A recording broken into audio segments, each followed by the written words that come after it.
सेठ जी ने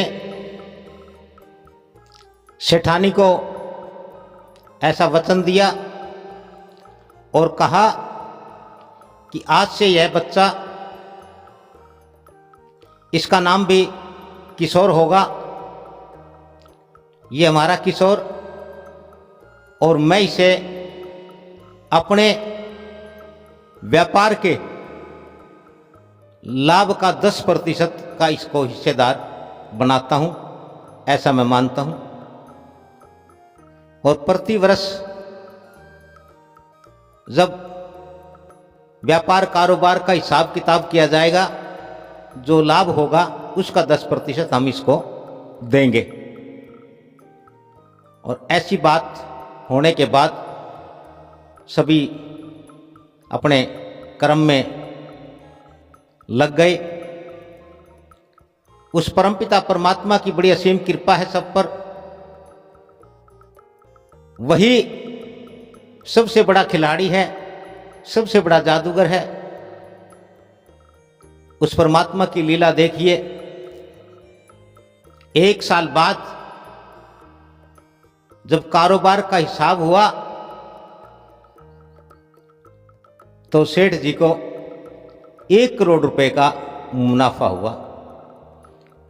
और वचन के अनुसार, प्रतिज्ञा के अनुसार, उस किशोर का हिस्सा 10 लाख रुपए बनता है। कहां तो वह मामूली 100 रुपए का नौकर था, और जब उसे हिस्सेदार बनाया तो उसे 1 साल में ही 1200 के बदले 10 लाख रुपए। यह बात सेठ जी को कुछ हजम नहीं हुई, और सेठ जी सोचने लगे कि 10 लाख तो नहीं दूंगा। बहुत मनन किया, चिंतन किया, लेकिन मन नहीं माना। मन जीतता रहा और सेठ जी हारते रहे। मन कहता रहा कि मूर्ख, 2, 4, 5 हजार देने की बात हो, 10, 20 हजार देने की बात हो, 50 हजार तक की बात हो तो भी ठीक है, लगता है कि दे दिए जाएं, लेकिन 10-10 लाख रुपए दे ऐसे ही किसी अरे गहरे को अपना बेटा थोड़ी है। अपना अपना होता है, पराया पराया होता है। न जाने कब क्या हो जाए, कब क्या कर ले, कब ये छोड़ करके चला जाए। 10 लाख तो नहीं दूंगा। सेठ जी कई दिन इसी उधेड़बुन में लगे रहे। सेठानी जी को याद आया। सेठानी जी ने कहा कि लाला जी, इस साल का हिसाब किताब कर लिया होगा, क्या हिसाब बनता है? सेठ जी कहने लगे कि नहीं, कुछ नहीं, ठीक है।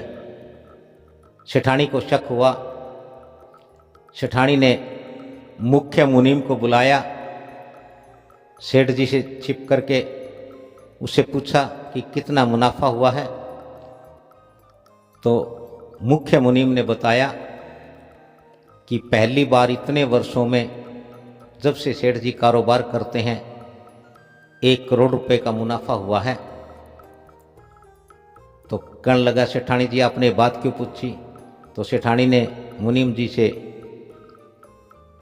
कहा कि आप ये बात सेठ जी से जिक्र ना करें, बस मैंने तो यूं ही पूछ लिया कि भी कारोबार की क्या दशा है, क्या हालत है, कारोबार किस प्रकार से चल रहा है। मुनीम जी चले गए।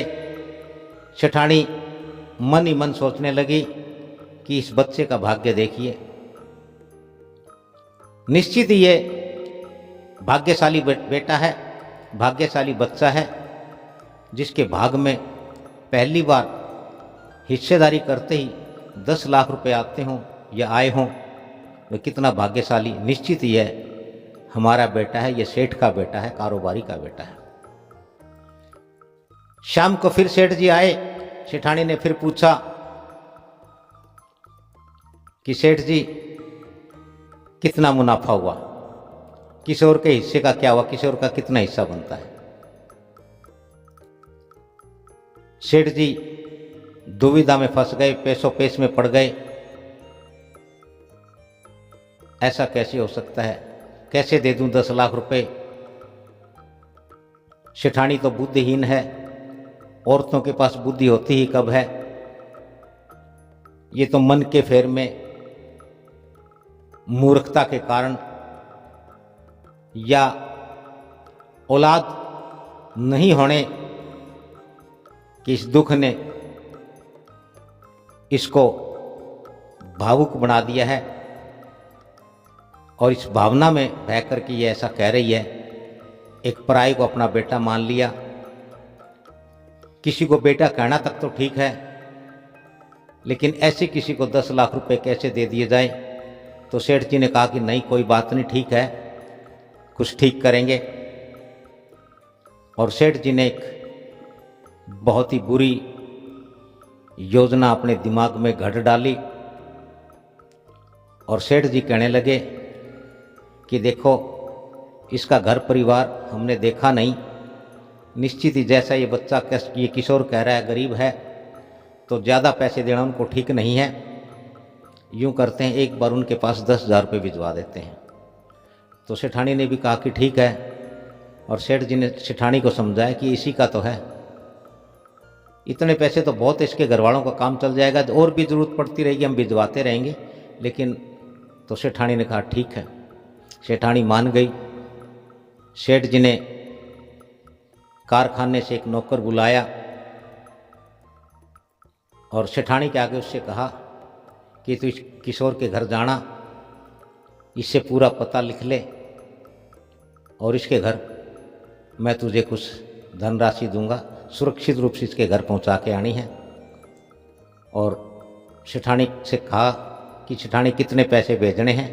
सेठानी कहने लगी कि लाला जी, आपने कहा था रात 10,000 रुपये, तो 10,000 रुपये भेज दे एक बार इसके घर। तो उस नौकर से कहा सेठ ने कि मुझसे 10,000 रुपये ले जाना और इसके घर दे आना। वो बोला जी ठीक है। सेठ जी अपने फैक्ट्री चले गए। वो नौकर आया, उसने कहा कि सेठ जी आपने मुझे कहा था। तो सेठ जी ने उसे 10,000 रुपये दिए और कहा इसके घर जा, लेकिन मैं जो तुझसे कहता हूँ वो बात तेरे और मेरे बीच में रहनी चाहिए, किसी और को मत कहना, सेठानी को तो कभी भी मत कहना। कहने लगा जी ठीक है। कहते ये 10,000 रुपये देकर के इसके घर जाकर के कहना कि भी किशोर बीमार है। और सेठ जी ने ये 10,000 रुपये भेजे हैं। अब गरीब आदमी को 10,000 रुपये मिल जाए तो वह बीमारी भूल जाता है। वह नौकर उनके गांव गया, उसके माता पिता से मिला।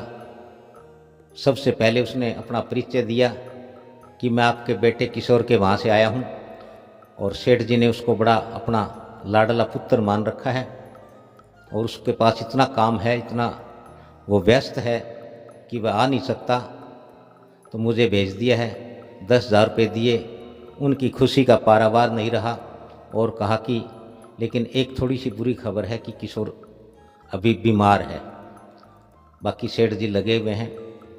10,000 रुपये के लोभ ने, उस लालच ने, उस गरीबी के आलम ने बेटे के उस दुख को बुला दिया। वह बात ही वह भूल गए कि बेटा बीमार है, क्योंकि बात हल्के फुल्के ढंग से कही गई थी, और वह अपने 10,000 रुपये लेकर के अपने मस्त हो गए। और वह आदमी चला आया। 5-4 दिन उसको जाने के लगे, 4-5 दिन आने के भी लगे। 10 दिन बाद वो आया, आकर के कहने लगा कि सेठ जी मैं पैसे दे आया हूँ और मैंने ये बात बोल दी है।